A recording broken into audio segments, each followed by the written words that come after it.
Exactly 3 minutes past 9, and you're watching Smart Men's Business. I'm Andrew Barige, and of course, in line with today's discussion to do with the economics of climate change in the different sectors. Of course, like we have viewed in the past episodes of the show, taking a look at the agriculture, the mining, energy, and so many more of those sectors. But away from still that, much as we are in line with the mitigating climate change, there is also the business side to this, that being participants in climate change related activities, we can actually create a business out of that. And for that reason, it's why I'm joined with the executive director of STEPCOM, that is Utesa Stephen. And of course, as we break down this matter, he's an entrepreneur, he's considered that, and seeing how we can coexist with nature, with the environment, and still have proper livelihoods in the future. Good morning, Mr. Kutesa. It's a pleasure to have you on the show this morning. Yes, good morning, Andrew, and good morning, viewers, and you're most welcome to this show. Oh, very welcome. And now, of course, given the mission to promote peaceful coexistence and unity while addressing environmental challenges, how do you perceive the intersection between environmental conservation and the social development in Uganda? Yes, thank you, Andrew. Just to start with, I want to push you back to our early definition of environment during our primary days. Remember when we define environment as man and its surroundings. Yeah. By virtue of that definition, you already realize that there is a direct correlation between these two. We cannot talk about socio-economic, even political development when we don't talk about environment, meaning that I and you as man, what surrounds us affects what we directly do. And then when talking about socio-economic development, one would wish to know what is development in this context? What is socio-economic development? Exactly. And what are those ingredients of development? And we realize that we are not going to talk about development when we don't talk about the population, we are talking about the population, the labor force. There's no way you're going to say I'm economically growing when I don't have a labor force. A labor force, yes. And the labor force cannot be defined to be a good labor force if it is not healthy. Oh, there is a health perspective to it. And the healthy perspective, there is no way, again, you're going to say, I have a healthy labor force when I don't have a healthy environment. Okay. So you realize how the intersection comes in, that when I talk about a healthy environment, a healthy population, a healthy labor force, and therefore healthy production, and therefore heading towards development. So when I talk about environmental conservation, if I don't sustainably use the environment around me, when I degrade the environment in the form of, let's say, for example, polluting all these pollutants, which are literally going later on to affect the labor force in terms of the health, the infections, and all that. So I'm not going to have a healthy labor force that will definitely transform into production for development. Let's talk about the economic activities that later transform into the economics of any given economy. Agriculture, mining, tourism, be it education, the social services, they are all influenced by the environment around us. Meaning that should we degrade it in any way, in any form, and don't conserve it in any form, we are literally affecting these economic activities, and therefore they're going to impact negatively on the social and the economics, even the political development of the state. So the intersection is there, that this actually to a large extent, I would say that environment influences the economics and the development of a given state or a given nation. Now, you mentioned something about degradation, which is very true. But you see, when you take a look at the rate at which population growth, vis-a-vis, what is the ratio of population growth and resource, can I call it, the renewable perspective of to what degree can the available resources handle the growing population? If we take a look at the ratio, and sometimes it creates a picture that it's inevitable for us to degrade this environment because we need to survive. It's for livelihood. By and large, it's true that the population grows, right, periodically. But I think the notion, what would be important for us to note, it is moving the growth alongside regeneration regeneration. That as we keep degrading, we should keep a steady, fast rate of regenerating, especially where we think some of these are renewable resources. For example, take the vegetation cover, the trees. What about adopting a policy that if I'm, let's say, cutting a tree, I'm replacing by 10? That means in the future, you see the threshold that it will be beating it up. As I cut one, I replace with 10 or even more. If that is a notion that we all get right from the grassroots up, I think it will be, kind of balanced.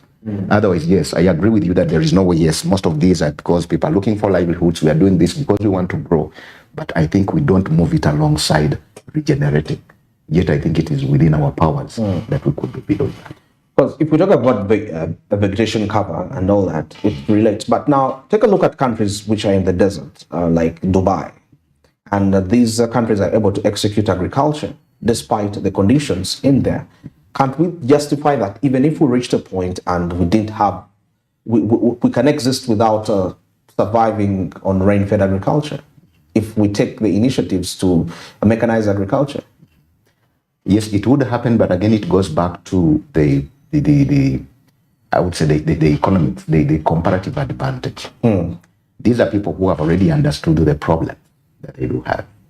These are people, like, for example, us in Africa, take an example of Uganda, where we have all these rainforests and all these vegetation covers, and therefore we've been getting organically, natural rains coming in here. And I think it is because of that that we have taken things for granted and then have to kind of relax. Therefore, we say things should be done, it's business as usual, and we don't tend to focus on that. But because people have realized that this is the problem we have, they have already realized that we are talking about a desert. What is that we need, to intensify and, find a way of getting it out of this problem. And it is because of that, I think you realize that they have gone ahead, to put, let's say, irrigation systems, but besides that, sustainably using it. But I think they've been able to sustain. Let me give you an example. Yes. These are people who would, for example, they get even the little rains that would come in that period, they will ensure that it has been harvested, collected efficiently, and reused. But here all we have runoffs, and in a few months you realize people are crying we don't have water, and we have been in a flooded kind of situation in a few months back. So I think it's about us getting to sustainable use of what we do have at our exposure, and we use it efficiently. So these people, that's I think where they beat us, that even what the little they get, they sufficiently use it and sustainably use it almost to no waste. And that's how I think they beat us. And you see, there has been new developments in terms of manipulating synthetic elements in this. How reliable are these? Because synthetic can have some bit of an element of being natural, not entirely artificial. How is that in terms of that? For example, we've seen scenarios of artificial rains. How come we don't talk about, as much as we talk about all this, why don't we look at this other side of them? I think still, for me, I'll tell you that depending on your habitat and where you stay and the hardships you have gone through, they'll always give you solutions. When you get to know the problem, and therefore you always come up with the solutions on how to survive. It all goes back to survival. But I will still also pose a question. It goes back to us, and you say, what is at our exposure? What is our exposure? What is at our exposure? Let's say, to start from us here in Uganda, you realize that we have a lot. And because we have a lot and therefore we don't use it for me, I think that's where the crisis is. Okay. We are talking at people, let's say, where we are trying to get that comparison, the comparative part of it, that they're, let's say, using the artificial, the intentionally creating artificial rains. These are people who have literally realized this is the crisis. Yes. This is the crisis. And what is at our exposure? What is that we could, use to the maximum for us to solve this problem? To some extent, yes, it might have side effects. But then it gets back to us, what have we done using that is at our exposure? And you realize that I think we are doing a lot of where I would say we are taking things really for granted. For granted. We are really taking things for granted. That even what we have at our exposure, to your own surprise, elsewhere they are going to take what belongs to us. Especially when you come to such situations that we have heard of, cloud seeding, where they used to tell us people would even harvest your clouds and maybe take the rains elsewhere. Exactly. I don't know how practical that would be. Yeah, but if it could be done, then we are going to see cloud formed here in our very good, climate and all that, and then taken elsewhere. Okay. Why? Because we are still taking things For granted. And then we shall always cry foul that yet the side effects of whatever's been done, we shall always share part of it, even when we have not contributed towards it. Okay. And I think that is where, as a people, as a country, as a continent, more so as a continent, because we are really endowed as Africa, that I think we needed to get out of our resting zone, our comfort zone, and do something. Interesting. Now, of course, could you elaborate on the economic implications of climate change that is most especially on Uganda's various sectors, particularly those that focus on promoting the environmental protection and socio-economic improvement? Miss Andrew, I'm one person that when the word climate change, personally, these are terminologies that have been recoined. Yes. In international conferences, and for me it is more getting saturated. When one talks of climate change, you realize climate change and women climate change, exactly, and climate change here, climate change there, and I think we are tending to divert away from reality. What is the reality? Because the reality is, when we are talking about climate change, the word change itself, meaning there is a deviation. You're deviating. Okay. From what is known to be on what it should be. We know that, what it should be, and we are deviating it to what it is, but in this context, negatively. What should because be? We know climate, we are talking about climate, the average weather pattern of any state, exactly. Right? And for a long time, we know this, we have all organically known traditionally that this is a wet season. This is a dry season. Exactly. And it is known. Now we are talking about the extremes, where we are saying extreme hot, extreme dry, extreme wet. Yes. And then these are the changes. And then one goes back to say, what caused it? Because we know what it should be. Because we have known it. Exactly. Then you say, what has caused it? Yes. And you realize that it is as a result purely of our own making and action. In the form of, for example, industrialization, the agriculture, among other things that we have contributed towards the emission of, the carbon and the fluorocarbons and all that in the atmosphere, which later on are affecting us negatively. And then you realize that when you say, what are the impacts of the sector? It is really very obvious that it's going to impact on us negatively in all, these sectors. Take an example. Yes. When we are doing, let's say, industrialization, we are all aimed, when you say what is the focus, we are focusing on, boosting our economies. We want to have developed economies to ensure that maybe our GDP and all that increases, even the standard of living of the people increases. But does it increase?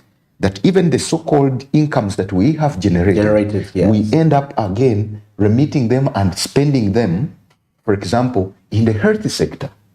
Because of the pollutant, we have seen an increase in infections. Exactly. As a result of that, the respiratory infections, and we end up again spending what we have obtained, in income, and then we are putting this back to health. But the health is benefiting then. The health is benefiting in that context, but again, you're reducing the work, the labor, because people keep a lot of, they are sick. Your labor force is actually affected. So you realize that the production, it's kind of a vicious cycle. But number two, I'll tell you, look at, for instance, let's say take an example in Uganda here. I happen to have visited Lake Bunyonyi subcontinent region last year, and it has always been known as a very beautiful place, traditionally, where we see those intersecting hills, the panoramic, escarpments and all that. Yeah. The vegetation cover, which is all degraded as a result of human activities. There is this artisan mining where people have done, and then the slides. So what are we seeing right now? a degraded kind of. So when you say the tourism sector in this context, these are our activities because we never regenerate, we only destroy. And then when these rains come, which we say the flooding, the slides, people, and we are literally destroying each and everything. And so you realize that the climate change, that deviation, which we are accountable to, because it's we in the form of yes saying that we are fighting to get developed. Yes, it's true. But the side effects are equal, I think, keeping us at some point. Well, but you see, now even the industrialization bit, it's part of Uganda's visions. You know, I'm already seeing we are oil. Yes. Planning on counting on it big time. So it's more like it's unavoidable on our side, you know, despite the fact that we still have some little forest cover. Yes. But what if it is justified this way, that the incomes that we generate as a result of the economic activities will be the very incomes that will sustain us during that time when there is extreme? Because I think people are not willing to change about this. It's more like what you mentioned, that people have not. It has been circulated, and at some point, that's why Donald Trump came out and said this is a scam, according to him, saying the politics behind it. So what if the money we've generated in this, partly because in Africa, as much as we are now looking at ways of, we've discovered all these minerals, we are now planning to put ourselves straight, because there is the African Continental Free Trade Area, which is happening. We are seeing regional integrations proposal, and all that. There is one common element: industrialization being part of this. And couldn't this be a way of probably disrupting or suffocating our development perspectives? That's the first perspective. So if we can just fight in this way, that the incomes that we can get as a result of this shall stabilize us in the long run. That is, if used the right way. I think I will tell you that this is going to keep us more of living a plastic life. How? Plastic life. That organically there is no way you're going to substitute because environmental protection economic gain with economic gain. For reasons. One, like we said, I'll still refer you back to that definition, which I feel it's very rich in itself when you say, for me, the environment, it's me and what surrounds me.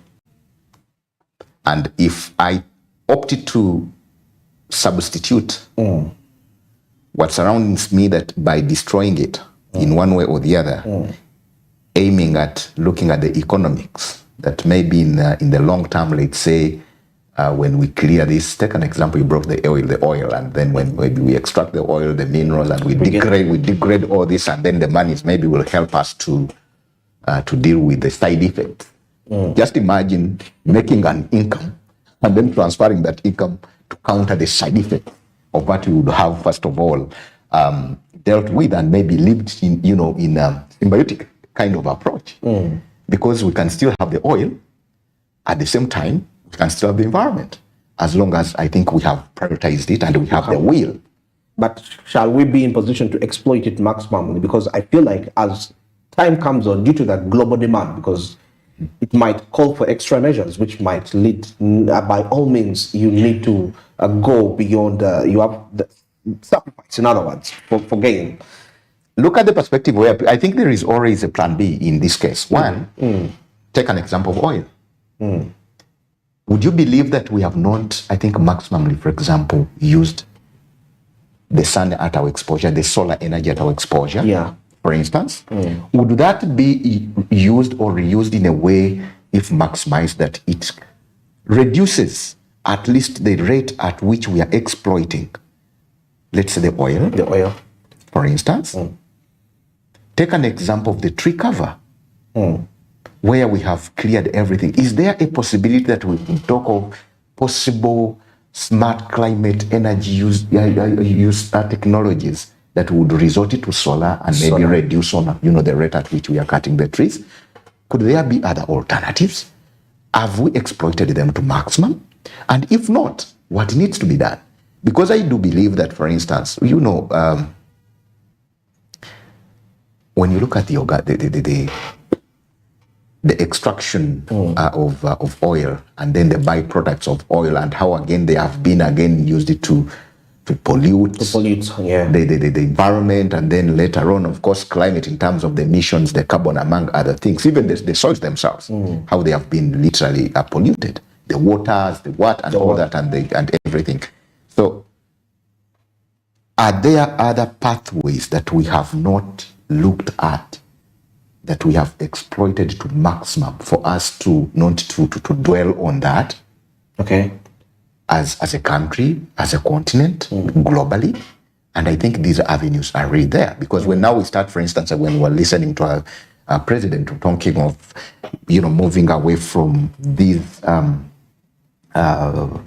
fuel-driven, for example, technologies, and then resorting to, the solar and electrical and among others. Are these possibilities that could be, looked at as a substitute? Or is there a way we would move, kind of in substitution, instead of dwelling at one and exploiting it, and then whatever we obtain, again we go to deal with the side effect? You see, I know I feel this way, that as much as, like you mentioned something, you shouldn't take this for granted. We don't seem to have applied ourselves in terms of investing to climate change strategies and mitigation, technologies that are mitigating climate change. We don't seem to have applied ourselves in that line. And because if we are to say we are relying on electric, it will increase our import bill even further, because these are quite expensive. I saw Ethiopia of recent is actually advocating for that, but they probably have the capability. But Uganda, we are still looking for import, established industries to, such that as the raw materials we've been importing, we can now have them here. So, because now I'm taking a look at the mitigation perspective vis-a-vis our import bill, because we may have to import some of these technologies. How are we creating this balance? I think for me, it all starts with the will. The will. The will. Okay. When the will is there, there's always be a way.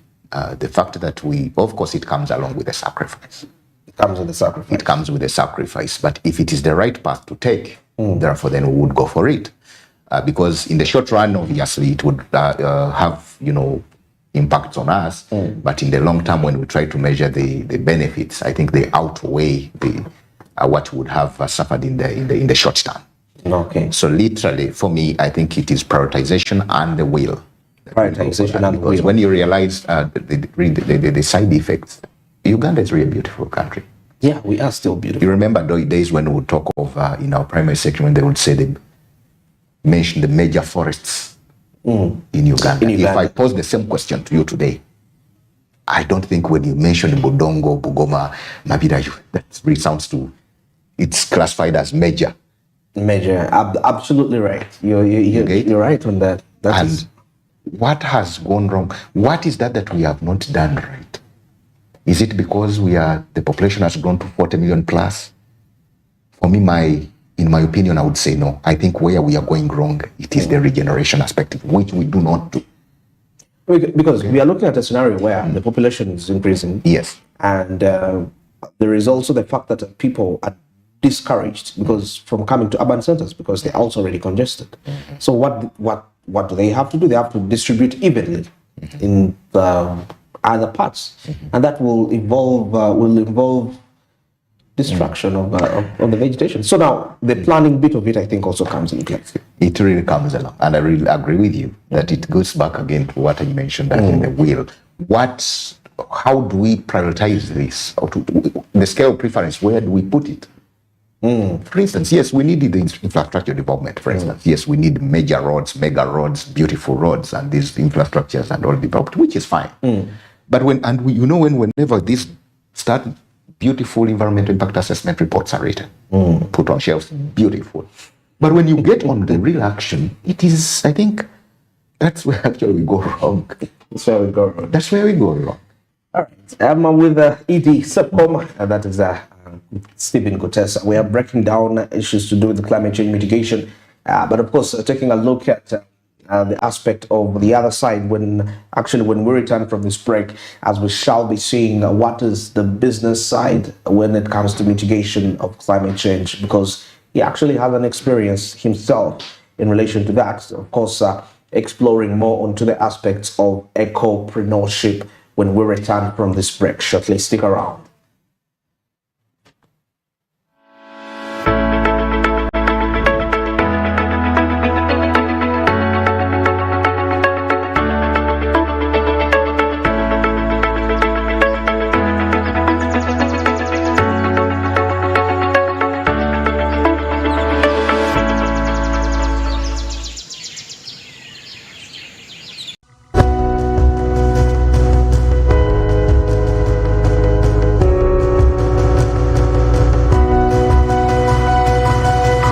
Smart 24, driving business. Fred! Osmosis. Freddy!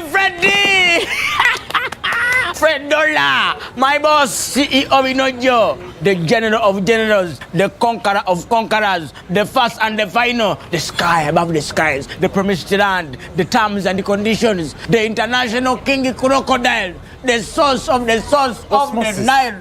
I don't have money today. Just take a polite loan of 200k to stock on my shop.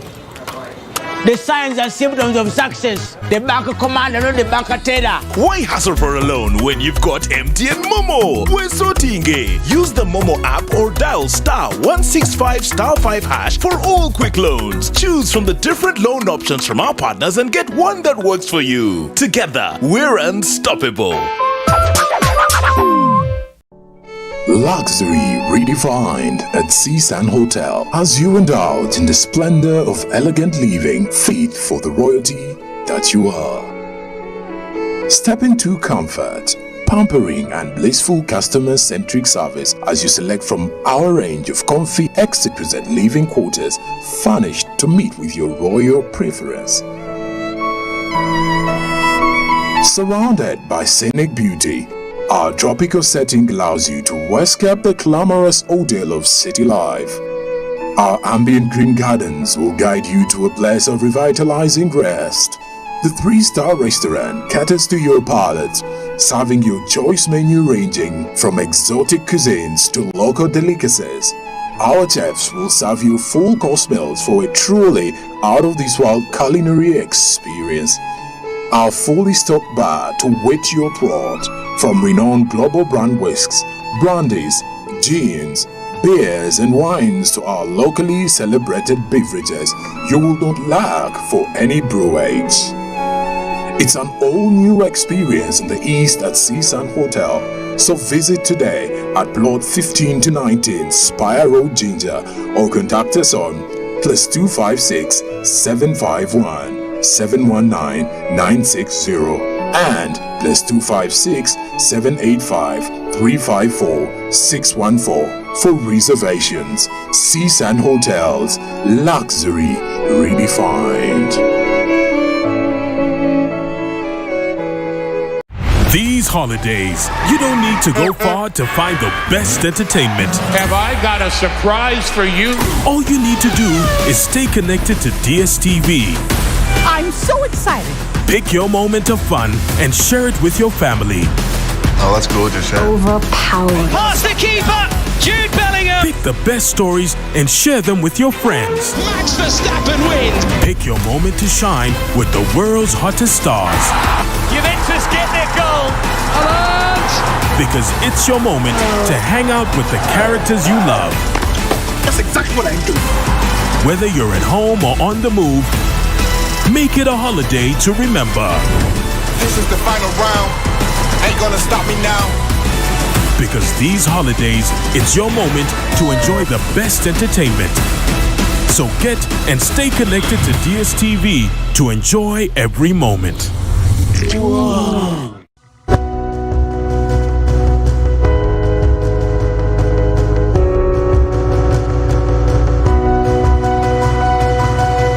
Smart 24, driving business.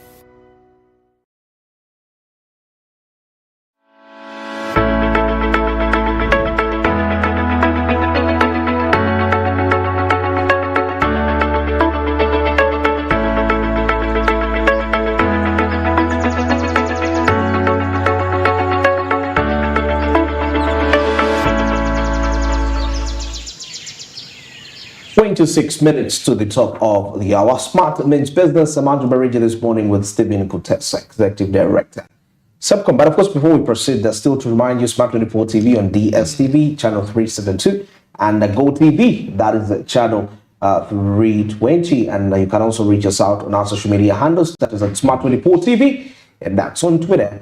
Smart 24 TV Official, that's on Facebook. Smart 24 TV Live, that's on YouTube, where you can live stream us at any part of the world you will be at. Now, for those still that are obsessed with gadgets, we have something for you. That is on the Google Play Store. You just go download the Smart Digital application, and with this application, you will be able to stream Smart 24 TV and NBS Radio and Smart FM. So that's the beauty that comes with that package. And also our official home, where I'm coming live from in studios here, that is Plot 42 Nile Avenue. You can reach us out. We have discussions in relation to business. Let's help each other grow each other's business, in other words, as we give advice here and there.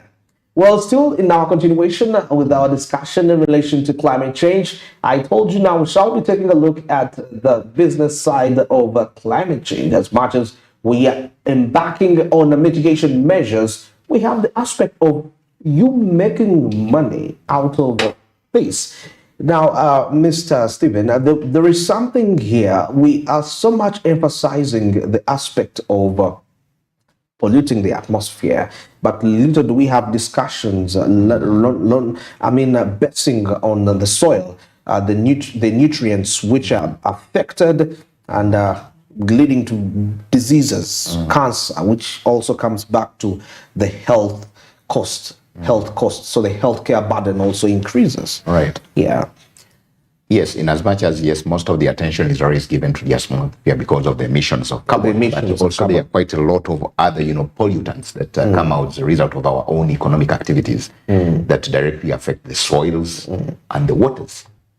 Take examples of, let's say, the plastics. The plastics in their different categories, the Boveras, the HDP, then the plastic, the bottles, among other residues that come from industries and chemicals that finally end up in our soils. And they do have literally a direct impact. One, on crop production, because the yields will be affected, but also in the long term, indirectly, it also affects the health. Because at the end of the day, we are the consumers of what we have grown in the soil.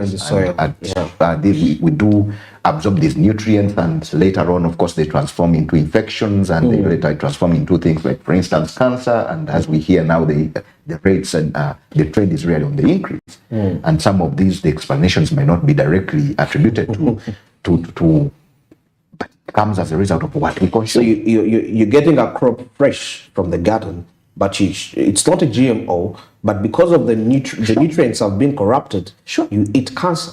Exactly. Take examples of, we have sugar canes grown in all these wetlands.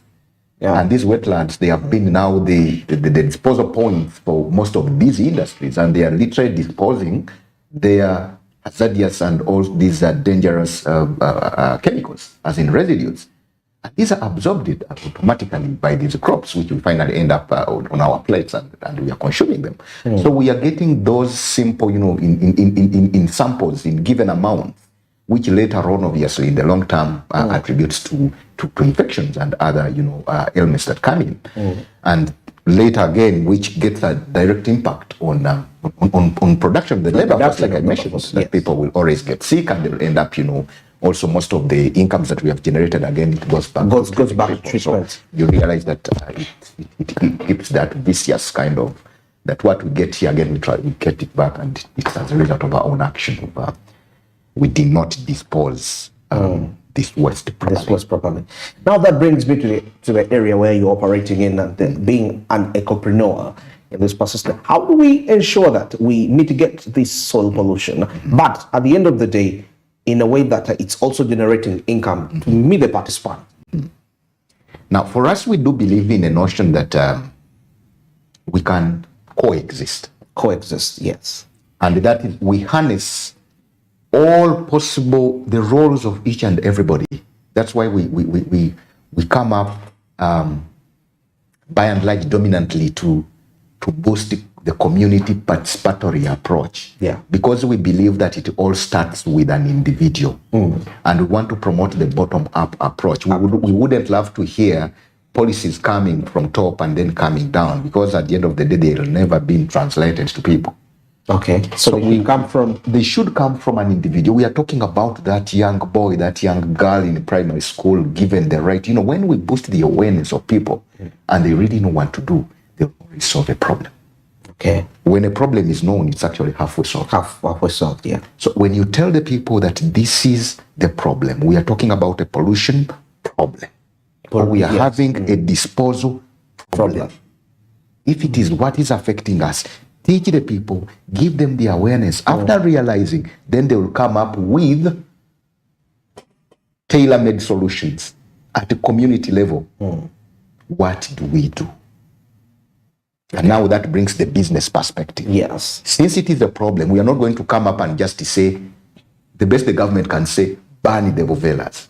No more production of bottles. Of plastics. But is it going to be directly effective? No. Because plus it would take possibly time. Yeah. So in the meantime that the plastics, as we are moving towards the path of reducing or even terminating them, how do we deal with the problem? Because they have already been deposited, they're in our soils, they have been deposited in our water bodies, they're already there. Yeah. How do we look out for an economic gain out of it and symbiotically live with that? It is improving a livelihood by giving me what to do in terms of a job, yeah. But also I'm saving my environment because I'm taking it out of the environment. Okay. And that's where now for us we adopted the circular approach, the circular economy approach, where we recover what has been deposited in the form of waste, reuse it, what is possible, reuse it, can it be repurposed? And that hasn't been repurposed, is it possible to recycle? To recycle. So you realize that we adopted the three priorities of recover, reuse, and recycle. And in all these three phases, you're literally employing people. People are getting money. Take example.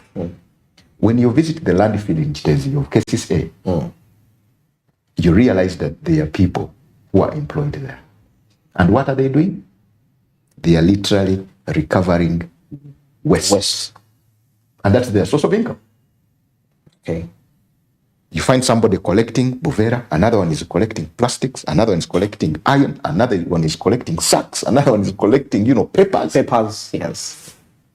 And then the question is, where is the problem? Why did this money end up at a landfill?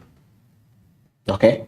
In the first instance, it shouldn't have gone there because you're depositing it and somebody is bringing it back this way.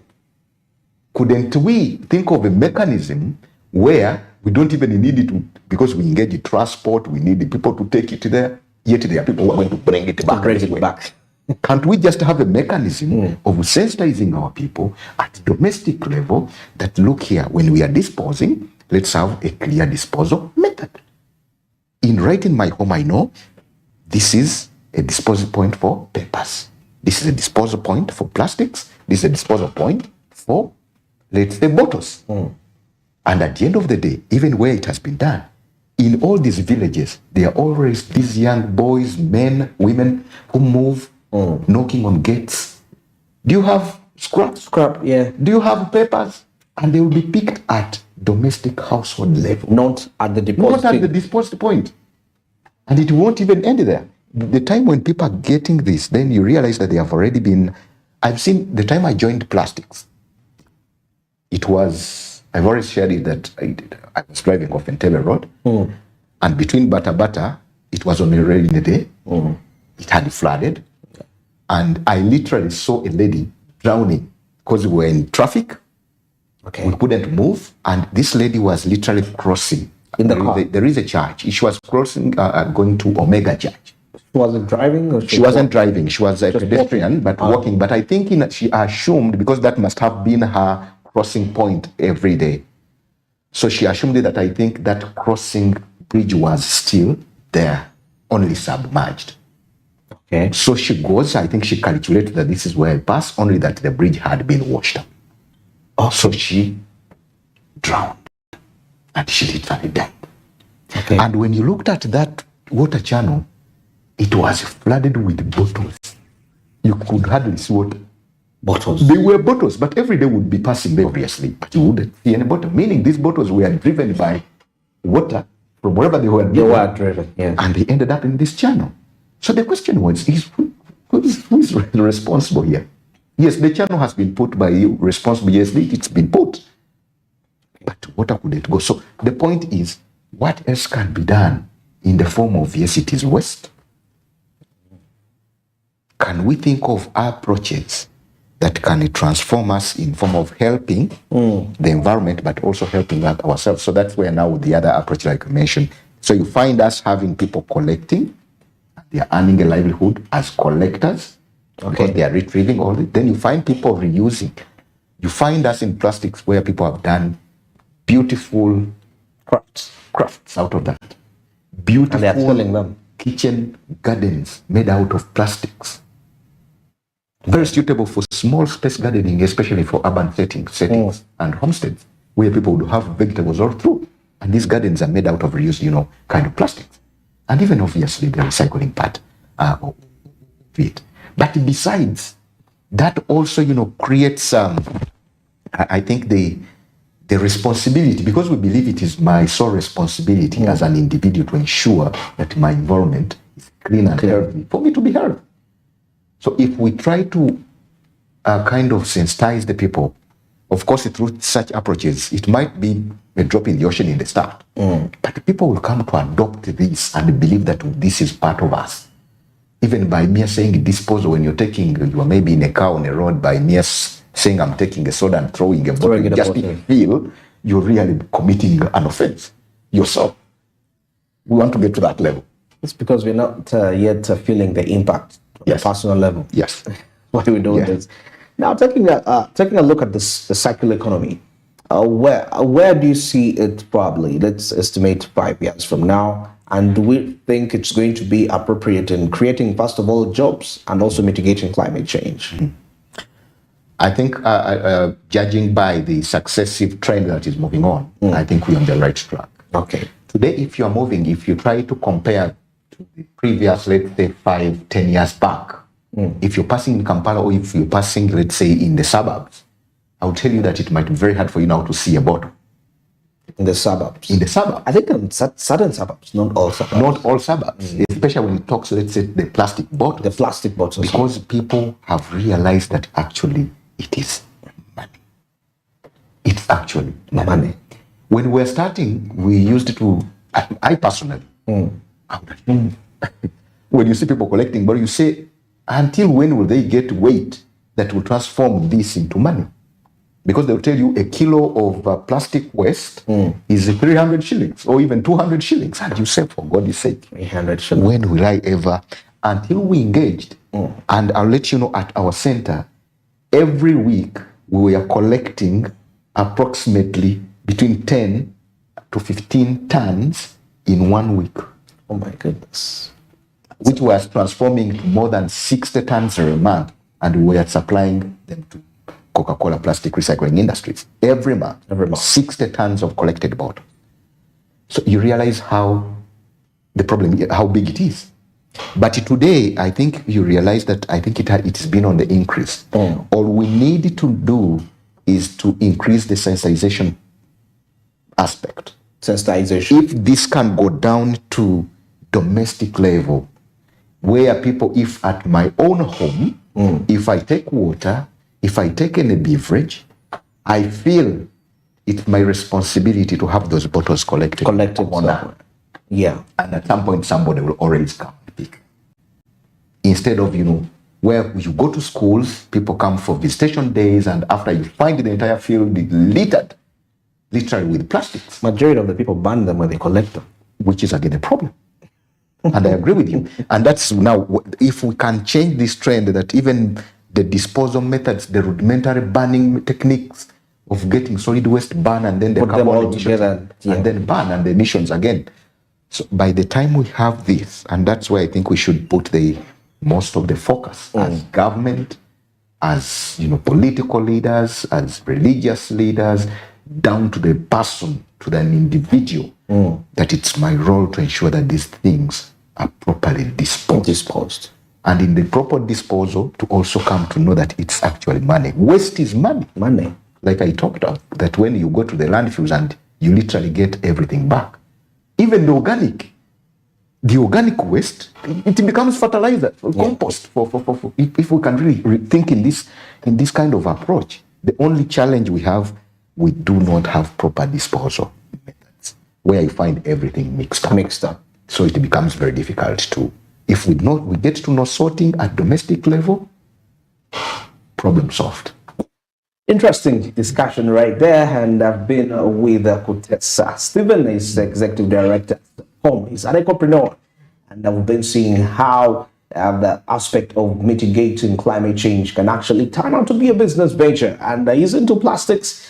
As much as we spread the gospel of polluting the atmosphere, how much more about the soil? And one of the ways we can get rid of this is to sensitize the masses to be aware that it's not proper to dump these bottles, because this is actually money.